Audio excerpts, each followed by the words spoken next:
yang telah membanggakan saya serta teman-teman saya semasa perkuliahan.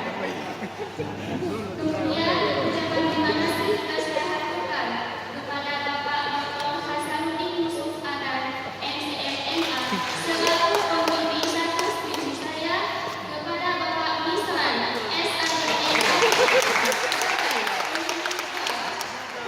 yang telah melibatkan diri sebagai dosen di lingkungan Ini kesan-kesan pribadi nih.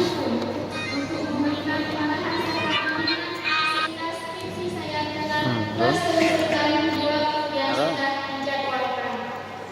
Halo? Ya. Kemudian ucapan terima kasih juga saya ucapkan kepada penghuni satu saya, yaitu Bapak Profesor Dr. Iskandar Usman MA, Oh? yaitu Bapak Dr. Muhammad Isran Hadi, SIMA, yang telah bersedia menguji dan memberikan arahan serta masukan untuk kesempurnaan skripsi saya. Ya, ya.